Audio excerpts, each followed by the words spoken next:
Subhanallah jemaah sekalian, apapun yang kita niatkan untuk membaca dalam Al-Quran itu pasti kita dapat. Ada orang yang membaca niatnya hidayah, wallahi dapat hidayah. Ada orang yang membaca Al-Quran untuk mendapatkan taufik, mendapatkan keberkahan, mendapatkan ilmu. Wattaqullah wa yu'allimukumullah wallahu bikulli syai'in alim. Ketika kita membaca ayat Al-Quran, kita ingin mendapatkan ilmu, dan yang ada di dalam Al-Quran, rahasia-rahasia bisa terbongkar, mutiara-mutiaranya, wallahi akan Allah berikan petunjuk. Contoh, Umar bin Khattab radhiyallahu anhu, seorang penghafal Al-Quran. Ketika wafat Rasulullah SAW, naik Abu Bakar radhiyallahu anhu, in kuntum ta'buduna Muhammadan fa inna Muhammadan qad mat, wa in kuntum ta'buduna Allah fa inna Allah hayyun la yamut. Kemudian dia membaca, وَمَا مُحَمَّدٌ إِلَّا رَسُولٌ قَدْ خَلَتْ مِنْ قَبْلِهِ الرُّسُلُ أَفَإِنْ مَاتَ أَوْ قُتِلَ انقَلَبْتُمْ عَلَى أَعْقَابِكُمْ. Begitu beliau menceritakan, apa kata Umar bin Khattab? Demi Allah, sepertinya baru kali ini saya mendengar firman Allah, padahal beliau pun hafal Al-Quran. Pernah terjadi pengalaman bersama saya ketika saya baca Al-Quran. Baca salah satu doa, mungkin Bapak Ibu jemaah sekalian pasti hafal, doa tidur dan doa bangun tidur. Doa tidur, bismikallahumma amutu wa ahya. Ada banyak berbagai macam riwayat, tapi singkatannya bismikallahumma amutu wa ahya. Kemudian doa bangun tidur, alhamdulillah alladzi ahyana ba'da ma amatana wa ilaihin nusyur. Yang membuat saya penasaran, kenapa di judul doa namanya doa bangun tidur, doa tidur, tapi di dalam doa tidak ada istilah bangun tidur. Justru yang ada hidup dan mati. Membuat saya berfikir, apa maksudnya bismikallahumma? Seharusnya bismikallahumma tidur dan bangun. Alhamdulillah yang telah membangunkan sesudah tidur. Kenapa ada hidup dan mati?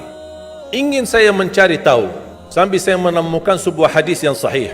Alhamdulillahilladzi radda ilayya ruhi wa afani fi jasadi wa adhina li bidzikri. Ini menjadi doa yang kedua, doa bangun tidur. Ketika saya baca, alhamdulillah yang telah kembalikan ruhku, berarti ruh kita di mana saat tidur? Wa afiyat di jasadku, dan diizinkan untuk bisa mengingat Allah Subhanahu wa taala.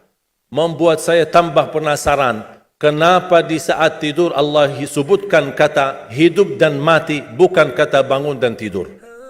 Membuat saya jari dan gali tahu, mencari tahu, tidak menemukan hadis-hadis yang bisa menjawab penasaran saya. Subhanallah, ketika saya membaca Al-Quran, seperti biasa baca, setiap hari baca, meniatkan waktu, kadang 1 juz, kadang 2 juz, pas sampai saya di surah Az-Zumar, surah 39 ayat 42. Allahu yatawaffal anfusa hina mautiha والتي لم تمت في منامها فيمسك التي قضى عليها الموت ويرسل الأخرى إلى أجل مسمى إن في ذلك لآيات لقوم يتفكرون. Saya langsung sujud syukur. Saya berkata, itulah jawabannya. Allahu yatawaffal anfusa. 2 kali Allah memegang nyawa kita. 1 saat kita meninggal dunia. 2 saat kita tidur belum meninggal dunia. Allahu yatawaffal anfusa hina mautiha, ketika tidur mati, sudah meninggal dunia. Nyawa kita dimegang oleh Allah SWT. Allahu yatawaffal anfusa hina mautiha wallati lam tamut fi manamiha, dan Allah memegang nyawa seorang ketika dia tidur tapi belum mati. Kalau soal sudah dimegang nyawanya ketika mati sudah selesai, tapi Allah jelaskan lebih detail lagi. Persoalan megang nyawa seorang ketika tidur belum mati. Fayumsiku allati qada 'alaiha al-maut. Allah Subhanahu wa taala menahan nyawa yang sudah ditetapkan oleh Allah kematiannya. Makanya ada orang ketika bangunnya subuh sudah meninggal dunia. Ternyata dia termasuk fayumsiku allati qada 'alaiha al-maut. Wa yursilul ukhra, tahap yang kedua, wa yursilul ukhra ila ajalin musamma, yang belum ditetapkan kematian, Allah kembalikan nyawanya untuk di waktu yang ditentukan dan ditetapkan oleh Allah Subhanahu wa taala. Itu beristiwa setiap malam Bapak Ibu. Dimegang nyawa kita dan dilepas. Bisa jadi ketika dimegang dipertahankan, tidak dilepas. Ini beristiwa menghadapi proses kematian. setiap malam ketika tidur, inna fi dzalika laayatil liqaumin yatafakkarun. Mana orang yang berfikir, itu tanda kebesaran Allah bagi kaum yang berfikir. Ketika saya baca buku-buku doa, ternyata saya menemukan doa yang hampir sama mentakwilkan ayat ini, tapi menjadi bentuk sebuah doa yang cukup panjang tapi sangat indah, apalagi kalau bisa kita menikmati dan menhayati isinya. Menjadi salah satu doa tidur. Tadi doa tidur ada satu kan, bismikallahumma amutu wa ahya. Doa bangun tidur ada dua, alhamdulillahilladzi ahyana ba'da ma amatana wa ilaihin nusyur, itu umum. Ada satu lagi, alhamdulillahilladzi radda ilayya ruhi wa afani fi jasadi wa adhina li bi dhikri. Terus saya menemukan doa, ternyata doa tidur ada dua. Selain bismikallahumma amutu wa ahya, ada bismika rabbi wada'tu jambi. Dengan namamu ya Allah aku berbaring. Wa bika arfa'hu, dengan namamu aku angkat. Fa in amsakta nafsi, ya Allah, kalau nyawaku dibertahankan malam ini, farhamha, rahmatilah ya Allah. Wa in arsaltaha fahfadha, kalau dilepaskan nyawaku, jagalah diriku sebagaimana terjaga dirinya hamba-hamba yang saleh. Ketika saya baca dan setiap malam bisa merasakan bismika rabbi wada'tu jambi wa bika arfa'hu fa in amsakta nafsi farhamha. Ketika saya baca fa in amsakta nafsi farhamha, saya bisa merasakan ketika Allah wafatkan saya malam itu, dan saya sangat memohon rahmatilah aku ya Allah. Ketika saya sendirian saat dimandikan, saat saya sendirian saat saya dikuburkan, saya sendirian saat disalati, saya sendirian saat dihisab, saya sendirian saat menghadapi munkar nakir, saya sendirian saat mereka mengucapkan man rabbuka, ma dinuka, man nabiyuka. Kalau bukan rahmatmu ya Allah, saya tidak akan bisa apa-apa. Saya tidak bisa nyaman, saya tidak bisa selamat, saya tidak bisa bahagia. Bagaimana kuburan yang sempit dan gelap bisa menjadi kun fayakun rawdatum min riyadil jannah, taman dari taman surga. Bahkan Allah tunjukkan posisi kita di surga. Makanya seorang hamba yang bisa melihat posisinya di surga, dia berteriak, ya Allah, aqimis sa'ah, segerakanlah datangnya hari kiamat. Sebaliknya orang-orang yang na'udzubillah, ketika disempitkan kuburannya, bertambah gelap, bertambah hitam, belum lagi turun azab, ditunjukkan posisinya di neraka di sampingnya, dan dia berteriak, ya Allah, la tuqimis sa'ah, janganlah terjadi hari kiamat. Sudah aku disiksa di sini, sudah cukup, apalagi akan disiksa nanti di hari kiamat. Makanya ketika saya baca bismika rabbi wada'tu jambi wa bika arfa'hu fa in amsakta nafsi, ya Allah, kalau memang nyawaku malam ini dipertahankan, rahmatilah ya Allah. Karena prosesnya panjang. Ketika Uthman bin Affan disebutkan surga dan neraka, tidak pernah nangis. Tapi ketika dibahas kuburan, 3 malam tidak bisa tidur. Kata beliau, al-qabru awwalu manazilil akhirah. Kuburan itu langkah awal ke akhirat. Kalau itu lulus, lancar, bahagia, selamat, insya Allah lebihnya aman dan sambil menuju ke surga. Tapi kalau kuburannya menderita, menjadi tersiksa, menjadi pahit dan tidak bisa nyaman, tidak akan bisa nyaman lebihnya dan selanjutnya, na'udzubillah min zalik.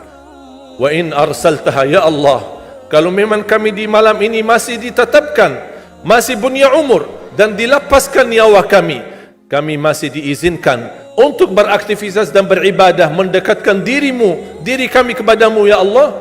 Kita ingat, fahfadha, jagalah dirimu, karena kami takut juga mengulangi dosa, kami takut lagi mengulangi kesalahan, kami takut menjadi orang yang suka selalu masbuk atau ketiduran dari salat. Kami suka terlalu banyak kelemahan dan kebodohan kami. Kami tidak mau ya Allah. Jagalah diri kami sebagaimana terjaga dirinya hamba-hamba yang salih.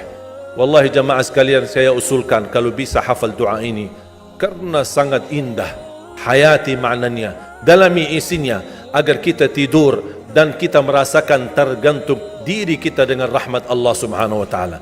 Kalau memang mati malam itu, kita insya Allah dirahmati Allah. Kalau kita masih punya umur, mudah-mudahan kita terjaga untuk bisa menjadi sebagaimana hamba-hamba yang saleh. Jamaah sekalian, kematian itu jauh lebih dekat daripada titik nafas kita setiap hari.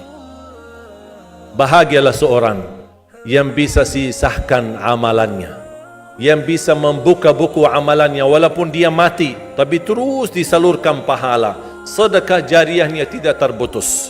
Sepengalaman saya, dan saya belajar, tidak pernah saya menemukan amalan sehebat untuk mendukung dan mewakaf Al-Quran. Al-Quran untuk dibelajari, Al-Quran untuk dihafal. Saya memiliki harapan yang sangat tinggi. Insya Allah Indonesia, sepanjang apapun kegelapan, sepanjang apapun kegelapan kezaliman, sepanjang apapun kehilangan keadilan, insya Allah akan datang satu saat terbitnya matahari adil. Dan insya Allah Indonesia akan menjadi negara Al-Quran. Saya bisa meyakinkan gitu karena saya telah merasakan bagaimana di Turki. Turki negara sekuler yang ratusan tahun serangi Islam, ratusan tahun menabaikan Islam, tidak boleh kumandangkan azan dalam bahasa Arab, tidak boleh ada rumah tahfiz, tidak boleh ada pesantren, tidak boleh belajar agama, tidak diberikan anak-anak kita bisa belajar dengan sendirinya Al-Quran. Semuanya dilarang dengan keras, bahkan terancam orang-orang yang melanggar aturan itu. Allah Subhanahu wa taala melahirkan seorang presiden yang bisa membaca Al-Quran. Coba buka di YouTube bacaan Erdogan bagaimana. Itu dilahirkan dari negara sekuler. Saya bisa meyakinkan insya Allah 1 juta menghafal Al-Quran. Dan Bapak Ibu mudah-mudahan masih punya umur akan mendengar pengumuman besar, imam besar salat Idul Fitri dan Idul Adha sekaligus khatib adalah Presiden Republik Indonesia menghafal Al-Quran. Itu yang saya yakini, dan saya tidak pernah merasa lelah. Dan saya selalu berkata sama istri, kalau saya mati itu pun karena saya bersama Al-Quran. Wallahi jamaah sekalian, yang bersama Al-Quran tidak akan merugi. Berkah rizkinya, berkah umurnya, terjamin kebahagiaan. Allah Subhanahu wa taala hanya minta satu, berkenan bersama Al-Quran di dunia. Apa yang kita dapat? Apa yang akan dibalas?